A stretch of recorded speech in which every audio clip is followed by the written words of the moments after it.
I felt the gunshot before I heard it, a dull bloom of heat tearing through the silence, a reminder that in Massimo's world love and danger share the same heartbeat. I remember asphalt against my cheek, the metallic taste of blood, the flash of his onyx black eyes as he lifted me into his arms. Doctors' voices blurred with sirens, yet his whispered promise anchored me, "Non ti lascerò mai, I will never leave you." A month has passed since that night, but the Sicilian air still smells of gunpowder and orange blossoms. I wake in silk sheets inside a cliff-top villa, my body healing while my mind unravels. Outside, breakers assault the rocks; inside, the ocean's fury echoes in him. Massimo Torricelli, crime lord, king without a crown, paces the marble hall like a caged panther, suit jacket flaring behind him. Every step vibrates with the vow he made at my bedside: anyone who threatened his queen would drown in their own blood. I should hate him.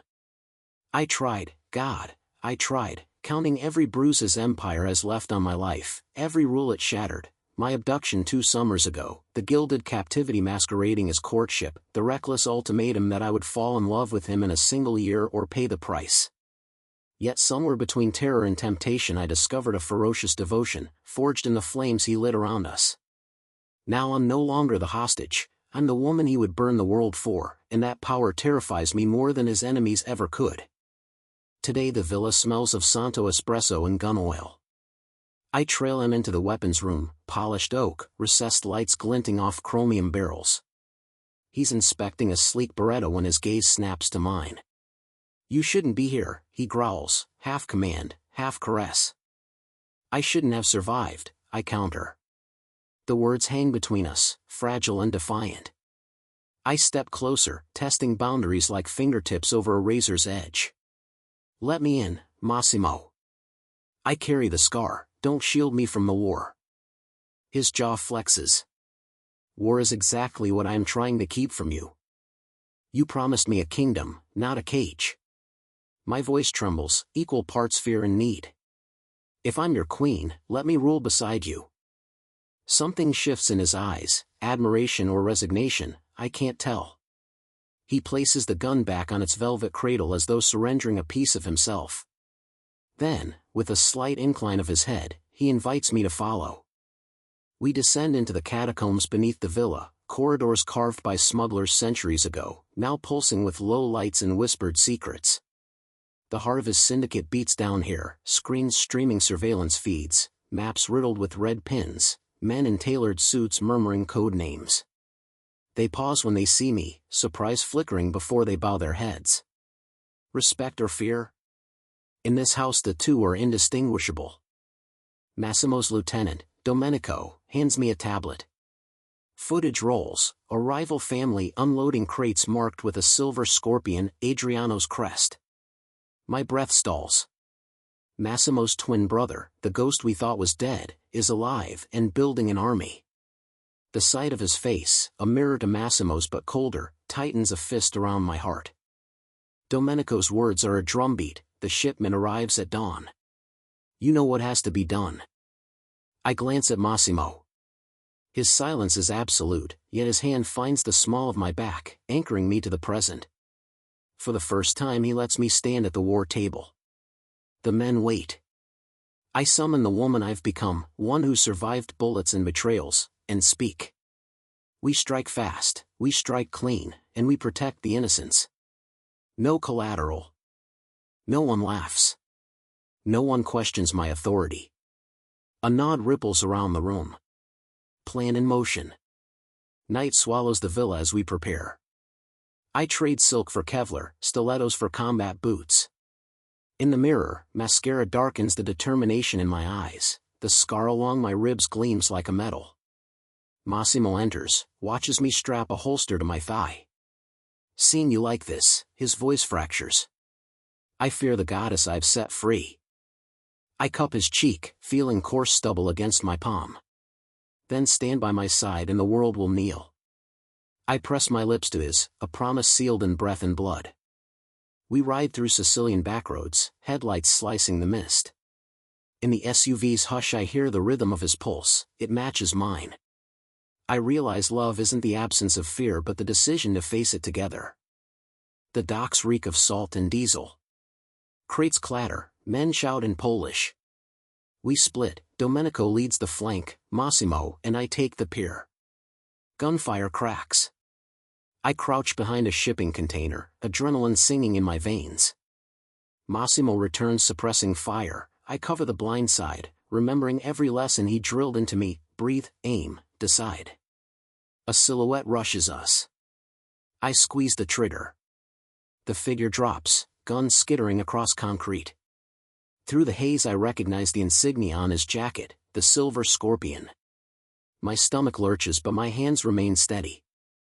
Sirens wail in the distance, paid-off cops responding on our terms.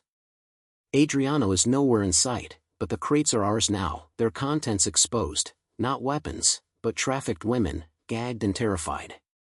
Fire tears through me. My own past screams in their eyes. Massimo's men start rigging C4 to the contraband narcotics stacked nearby, but I rush to the cages. Bolt cutters, keys, anything, then Massimo is beside me, splintering locks. One by one, the women stumble free, clutching shawls, murmuring grazie through tears. I cradle a young girl who can't be more than 17, her wrists bruised. She reminds me of who I was when this nightmare began, before I became both survivor and sinner. Police lights strobe blue across the harbor as the last girl boards the extraction van. Massimo slams the doors, shouts coordinates to Domenico. An explosion rips the night sky, our message to Adriano written in flame. In its glow Massimo turns to me, eyes reflecting the fire and something softer. "You saved them," he says, voice raw. "We saved them," I correct. Somewhere between the gunshot that almost stole my life and the shot I just fired to protect it, I crossed an invisible line. I am no longer victim nor mere wife, I am partner, equal, maybe even redemption for a man forged in darkness. Back at the villa, dawn stains the horizon rose gold. Exhaustion hits me like tide against stone, but pride buoys me. Massimo pours a measure of scotch, hands it to me first. To queens who carry crowns and weapons. I clink glass to his. To kings who learn to share the throne. He laughs, a sound rare as mercy, and in that moment the villa no longer feels like a fortress but a kingdom we built from ruin. The day stretches ahead, uncertain yet ours. I don't know where Adriano lurks, or what price we'll pay for tonight, but I know this: I am alive, I am loved, and I am unafraid to wield the power that once imprisoned me. Because the girl who was kidnapped is gone, and in her place stands the woman who just saved an empire. And if the world insists on calling me La Signora, the mob wife, the Mafia queen, then let it bow, because I have already knelt to fear and risen unbroken. The sun breaches the sea, lighting the scars on our skin like constellations, mapping the epic yet to come. And as Massimo's fingers lace with mine, I finally understand, sometimes freedom is not the absence of chains but the choice to forge them into armor, and wear that armor like a crown. People think the war ends when the gunfire stops. But peace, real peace, is a game far bloodier. After Adriano disappeared from our lives like a ghost finally laid to rest, the empire Massimo and I built didn't go quiet. It pulsed louder. It demanded more. And I, no longer just his wife, but La Regina, the queen, was expected to rule. The mornings now start with silk curtains sweeping across sunlight-streaked stone, but gone are the days I lounge in luxury. My days begin in strategy meetings. I sit across from men who once called me the mistress, and now call me boss. It's amusing how power changes vocabulary. And how quickly they learn respect when they realize I don't flinch at blood, nor blink at betrayal. Massimo watches me with something between pride and fear. Pride because I stand shoulder to shoulder with him. Fear because I'm no longer the woman he once tried to tame. He didn't just awaken a lioness, he crowned her. One afternoon, in the courtyard of our estate, I'm helping organize a relief fund, our public front to cleanse the name Torricelli. While the headlines call us philanthropists, behind closed doors we're fighting a war of shadows. A new threat is rising, not from an enemy we know, but from someone we once trusted. Anna. Yes, that Anna. The woman who once claimed to be my friend. Who comforted me when I was lost between two men. who said she would protect me when my heart tore in two. She is now dealing weapons through Eastern Europe, branding herself as the White Widow, and carving a new path soaked in vengeance. All while wearing perfume I once gave her. At first, Massimo tells me to stay out of it. She's dangerous. Let me handle it. But I know better. This isn't just business.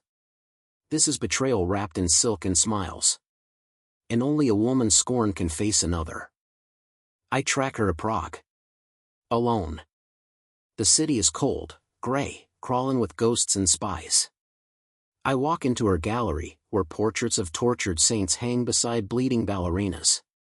She greets me in red silk, wine glass in hand, lips curled like a venomous rose. Laura, she purrs, or do I call you La Regina now? I don't sit. You're trafficking girls through church shelters. Using charity funds to fund gun runs. You think I wouldn't find out? She laughs, lazy and lethal. I didn't think you'd have the balls to confront me yourself. I move closer, close enough for her to smell the Sicilian blood in my breath. I'm not here for threats. I'm here to offer you a choice. Her eyebrow arches. And what might that be? Burn your empire yourself, or I'll burn it with you in it. There's a pause, a flicker of something uncertain in her eyes. Then she throws the wine glass across the room. He chose you. He chose you, the hostage, the doll, over me. You think I'd surrender now? I smile, slow and cold. No. I think you'll run. Because deep down, you know you've already lost. She lunges, blade hidden in her gown, but I'm faster. I pin her arm, knee at her throat, whispering in her ear, next time, bring an army. I walk out untouched. Back in Sicily, Massimo hears of what happened before I say a word. Domenico tells him.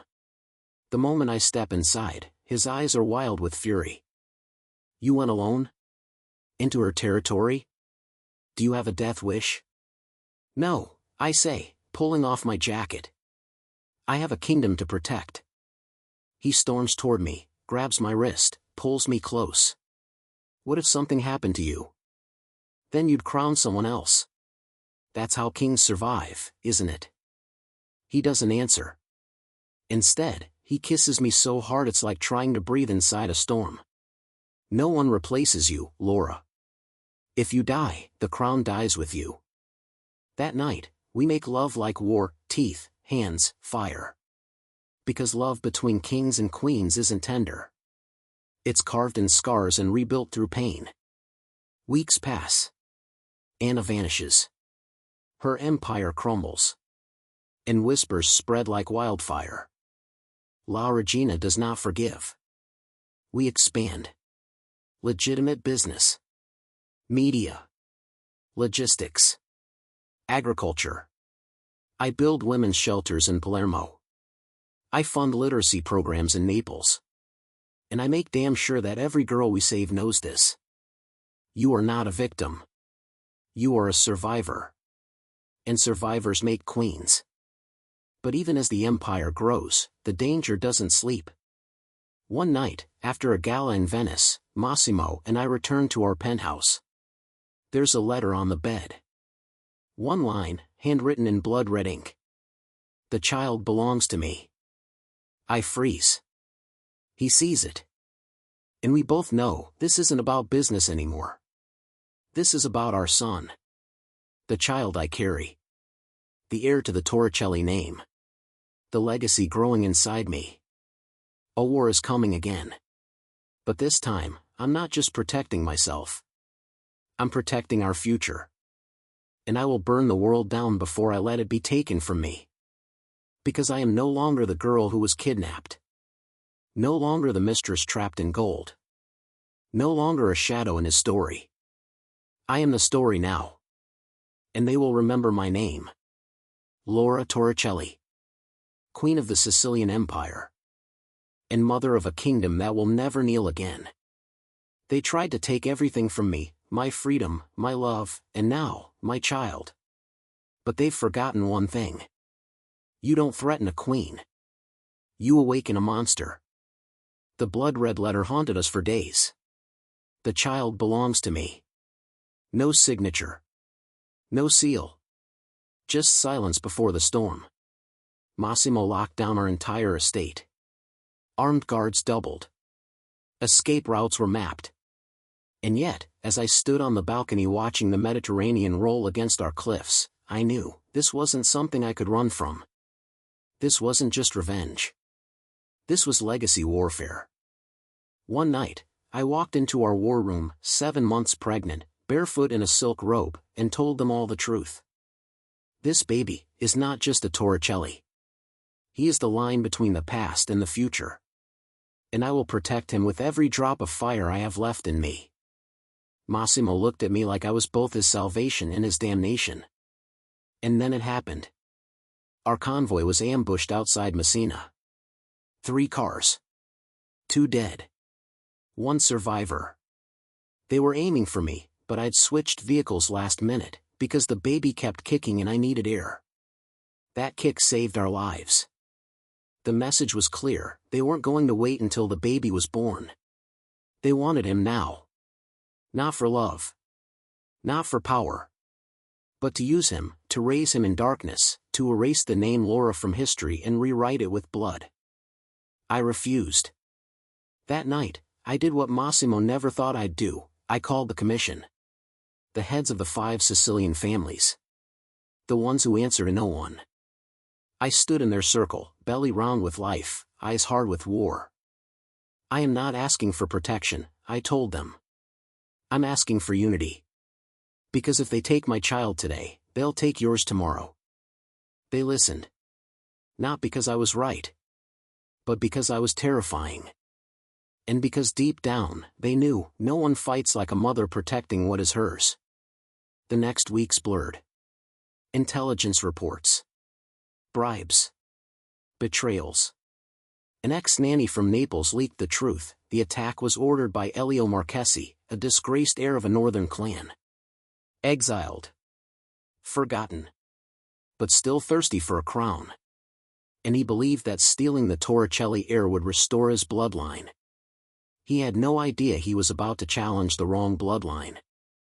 The night before we moved in on Elio's estate, I lay awake in bed, one hand on my belly, the other in Massimo's. Do you ever wish we had a quiet life? I asked. He chuckled, brushing his lips against my fingers. You were never meant for quiet. You were meant to shake empires. I kissed him like it might be the last time. At dawn, we struck. Helicopters over Lake Como. SWAT teams in suits. Massimo's men in black, mine in gray. I stayed in the van, eyes on the drone feed. My fingers curled over the heartbeat monitor strapped to my stomach. Our son's heart was steady. Strong. I told him, Mama's right here. You're safe. The firefight was brutal. Elio's men were fanatics. But one by one, they fell. Until only Elio remained, crouched in a crumbling chapel, clutching a knife and shouting my name into the stained glass. Come face me, Queen. If you're so powerful, come take back your son. He didn't know I was already there. I stepped into that chapel. Alone. He froze. You wouldn't risk it. You're pregnant. I smiled. That's exactly why I came. Because a mother doesn't send others to fight for her child. He lunged. I didn't flinch. Because before his blade could touch me, a shot rang out. Massimo. Clean. Precise. Straight through the shoulder. Elio dropped, screaming. I stood over him, my voice ice. This child will never remember your name. But he will know his mother stopped a war, while wearing heels. We left him for the commission. Let them decide his fate. I had something more important to do. Bring my son into this world. 3 weeks later, under a Sicilian sunrise, I gave birth to a boy. Dark hair. Furious lungs. Hands that clutched my finger like he already knew he belonged to royalty. Massimo cried for the first time since I met him. I was ready to die for you, he whispered. But now, I have to live for both of you. We named him Leonardo. Because he was born of strength, art, and fire. A prince forged in war but destined for peace. The family gathered that night, raising glasses to the new era. But I didn't stay. I walked out onto the balcony, held my son close, and whispered into his ear. You will not be defined by our sins. You will rule with heart, not fear.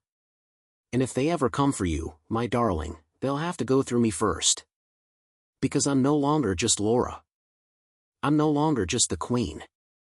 I'm the mother of the blood heir. And our story has only just begun. The moment Leonardo opened his eyes, something in me changed forever. They say the first cry of a child is the announcement of life. But for me, it was a declaration of war. A war I would fight not just with bullets, but with legacy, carved in silence, strategy, and fire. He grew fast, too fast. By the time he turned 5, his presence already shifted the room like his father's. But he had my eyes, the kind that looked through people, not at them. And I knew, deep in my bones, that one day, the world would kneel before him, or burn trying to resist. But I wasn't raising a king made of marble. I was raising a child made of blood and bone.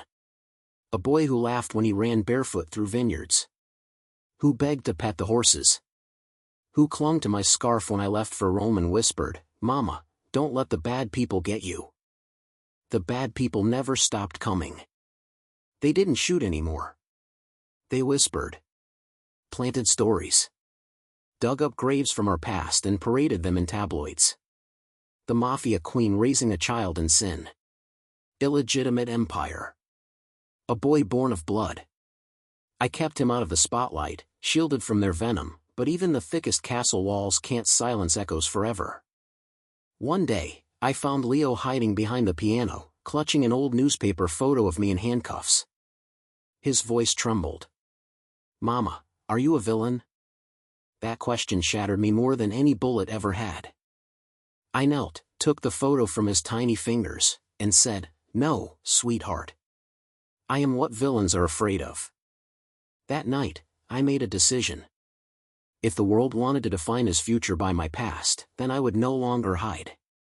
I would shape the future myself, brick by brick, policy by policy, until they could no longer separate power from protection. I stepped into the public eye again. No more shadows. No more whispers. I gave interviews, not as Massimo's wife, not as La Regina, but as Laura Torricelli, founder of Lo Ali, a global network for women and children trafficked by the underworld I once escaped.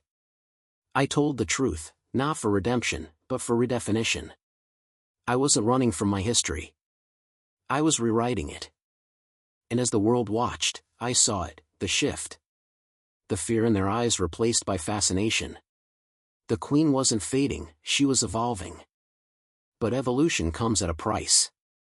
Massimo grew uneasy. You're exposing yourself too much, he warned.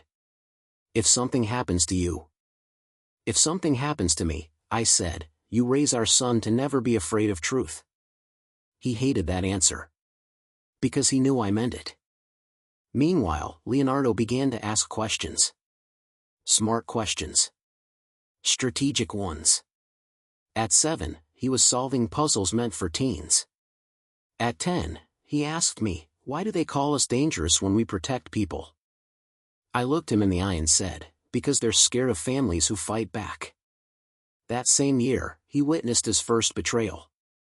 One of Massimo's closest men, Alessio, sold sensitive trade routes to foreign rivals. We caught him before the damage was irreversible, but Leo saw everything. He saw his father pull the gun. He saw Alessio cry. He saw me step in. I didn't let Massimo shoot him. I made Alessio look Leonardo in the eye and confess. Then I whispered to Leo, mercy is power too. Never forget that. Alessio lived, but was exiled. Leo never forgot. By 15, he was fluent in 4 languages, trained in diplomacy and combat, and read Machiavelli like bedtime stories. But he was not heartless. He brought stray dogs to the villa. He memorized my coffee order. He still kissed my hand in public like his father always had. But danger doesn't sleep, especially when it smells a new heir on the rise. The sons of the Marchesi returned. Twin snakes with polished smiles and vendettas in their veins. They didn't target me. Not directly. They targeted Leo's best friend, Marco. The orphan boy we'd taken in his family. They had him killed. On school grounds. Left a message carved into the concrete. He bleeds. The air bleeds. I found Leo alone that night, sitting in Marco's room. He didn't cry. He didn't speak. Just stared at the boy's empty bed with fists clenched. Say something, I begged him. He looked up. Cold. Controlled. And said, "We go to war." In that moment, I saw myself in him. And I felt both pride and fear. Because I didn't want my son to become what I had to become. But I knew I had to let him. The next day, Leo stood before the families, 15 years old, dressed in black. "They want to see if the boy bleeds," he said. "Let them try." And just like that, the legend was born. The blood heir, Leonardo Torricelli, the boy who would rise from fire, baptized not in a church, but in the ashes of betrayal. And I, Laura Torricelli, stood behind him. No longer the girl who was taken. No longer the queen they feared. Now, the mother of a legacy. And the woman who dared to raise a ruler of two worlds. This is not the end of our story. It's the beginning of a dynasty. Power is a burden no crown can carry alone. I thought I was preparing him to lead. I was preparing him to survive. Leonardo was 17 when he made his first command decision without consulting anyone, without asking me. Without asking his father. He ordered the raid on the Santorini docks, a hub the Marchesi twins had secretly converted into a trafficking operation under a tourism cover. He uncovered it himself. Traced the money. Tracked the routes. Chose the hour. And when the sun rose, the harbor burned. No blood on his hands, but everyone knew who lit the match. Massimo didn't sleep that night. Pacing in our room, drink in hand, he said, "He's becoming a version of me I never wanted you to meet." I stared out the window toward the garden where Leo used to chase fireflies. "No," I said. "He's becoming the version of you that I loved in the dark, before we knew what love was." But even I could feel it, the shift in him. The weight. The silence. The smile that used to light his face now lingered only when he was with me. Everything else? Strategy. Steel. Shadow. It was the silence that worried me most. Until one night, after a gala celebrating our family's foundation, Leo came to me in the library.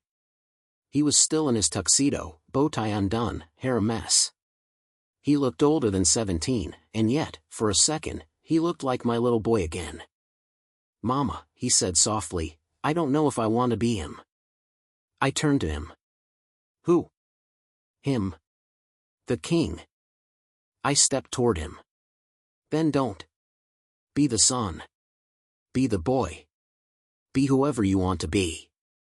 He looked down. "But what if the world won't let me?" I placed my hand on his heart. "Then we make the world kneel." I didn't realize that would be the last time he ever asked for permission. Because days later, the Marchesi twins declared all-out war. They didn't come for Leo directly. They came for his birthright. The commission was fractured. Rumors spread that Leo's power was built on nepotism, that he was just his mother's puppet, a child with a title. And so they summoned him. To La Prova. The trial. A tradition older than the bloodlines themselves. A test of strategy, loyalty, and strength, designed to break boys who would be kings. If he refused, he'd lose the seat at the table. If he failed, he'd lose the empire.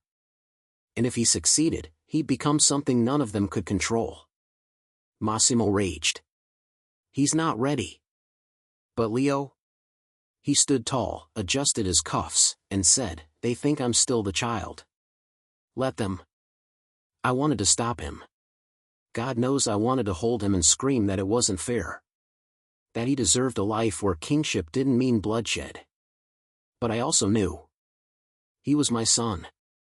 And no one raised by me steps into battle afraid of fire. The trial began at a private estate in northern Italy, neutral ground, surrounded by history and vultures. 3 days.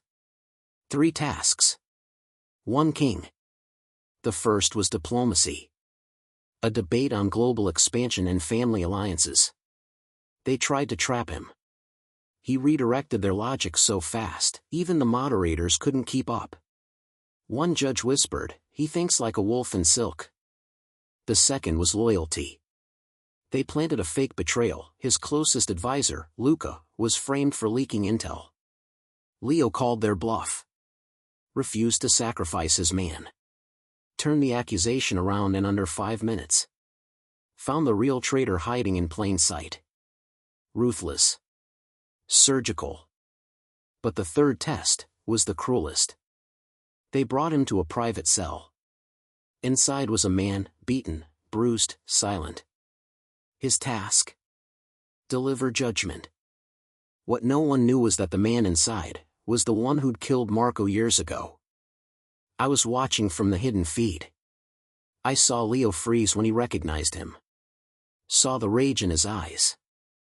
He stepped into the cell. The door shut. No audio. Only visuals. For 3 minutes, Leo stood motionless. Then, he dropped the gun. He walked out and said to the judges, "Vengeance is easy. Justice is earned. I am not here to spill blood for a show. I am here to lead. If you want a butcher, look elsewhere." There was a long pause. Then the elder judge stood. And nodded. Leonardo Torricelli passed. At 17, my son became the youngest heir to take the oath of the 5 families. But more than that, he became a symbol. Of a new era. One that could balance fire and reason. Blood and mercy. Massimo embraced him that night, tears in his eyes. "You're more than I ever dreamed of," he said. "And I've dreamed of kings." And me? I stood at the edge of the crowd, hand over my heart, whispering the only prayer I'd ever truly believed in. Let this be the end of war, for him. Let me be the last one who had to fight for his future. But deep down, I knew. Peace never lasts forever. And the boy who would be king was now the man they would all try to destroy. But what they didn't understand was this. He wasn't alone. Because behind every great king stands a queen with a past darker than his future. And I, Laura Torricelli, wasn't done fighting. Not yet. Power never disappears. It just changes hands. And sometimes, it turns against its own blood. 3 months after Leonardo's coronation, I began to sense the shift. Not in him, he was thriving, commanding respect even from those who once mocked him. But in the shadows surrounding us, something stirred. Something ancient. Something personal. It started with the whispers. A vault in Palermo, robbed. Not for money, but for documents. A name erased from our family's old ledgers. An offshore account, emptied in my name, without my hand. It was surgical. Precise. And it bore the signature of someone who knew me. Someone related to me. At first, I thought of Adriano. But he was gone, buried beneath the Sicilian vineyards, his memory poisoned with betrayal. Then, the impossible became clear. It was my sister. Elena. The one I thought died in the fire. The one I failed to save. The one I buried. She wasn't dead. She had never been. She had faked her death with the help of a splinter faction of the Marquesi and had spent the last 15 years growing in the shadows, turning grief into strategy, and hatred into an empire. And now, she wanted everything I had built. "Do you know what it's like," her first message said, "to scream for your sister while flames consume your lungs, only to learn later she never came back for you?" My knees buckled when I read it. She blamed me for leaving her. She blamed me for surviving. And now, she wanted retribution. Massimo told me to let him handle it. That he'd find her, stop her, erase her. But I said no. If I don't face her myself, she'll never stop. Because she doesn't want you, Massimo. Or Leo. She wants me. She wants the queen. So I wrote Elena a letter of my own. Meet me where it ended. Let's finish what was never buried. She agreed. The ruins of our childhood home still stood in Calabria. Blackened bones of a past neither of us escaped. I returned there alone, dressed in black, no weapons, just memory. She stepped out of the shadows like a ghost dressed in red. Older. Colder. But unmistakably her. Elena, I breathed. She didn't smile. Laura. Or should I say La Regina? Funny how one of us rose to royalty while the other rotted in a morgue. I thought you were dead, I whispered. No, she spat. You left me. And when I crawled from those ashes, I swore I'd take everything you ever loved. Then she showed me her hand. On her finger, my mother's ring. The one I never found in the wreckage. She hadn't just survived. She had claimed the legacy I thought I buried. You don't deserve it, she said. You were always the soft one. The dreamer. You weren't built for war. I looked her dead in the eyes. I became war. Her voice cracked. I waited for you. Screamed for you. And you chose him. No, I said. I chose me. I chose to live. And now I choose to end this. She pulled a gun. I didn't move. Do it, I whispered. Take your revenge. Burn my name. But you leave Leonardo out of this. For the first time, she hesitated. Elena, I said. What they did to us was hell. But I didn't set the fire. I just learned how to walk through it. Tears welled in her eyes, but they didn't fall. Instead, she handed me a flash drive. Everything I've built. All of it. Yours, if you swear to protect our blood. And in that moment, I understood. She didn't want the empire. She wanted to be seen. She wanted the sister back. I took the drive. And her hand. I thought I lost you, I said. You did, she replied. But maybe, just maybe, not forever. We didn't embrace. Not fully. Some wounds take more than one lifetime to heal. But when I returned to Sicily, I didn't come back with more enemies. I came back with more history. I handed Leonardo the drive. This is from your aunt. He stared at it. Then me. I thought you said she was dead. I smiled. Some ghosts deserve resurrection. Leo sat beside me, shoulders strong, jaw set like Massimo's. What now? He asked. Now, I said, placing my hand over his, you rule. And I rest. He stared at me for a long time. Does that mean you're done? I looked out the window, where the vineyard met the sea. Where memories bled into morning light. Yes, I whispered. The queen has won her last war. And as I walked down the halls of the villa, the ones I once ran through barefoot, the ones I once patrolled with pistols, I felt the weight lift. The legacy was safe. The boy was now a king. And I was free.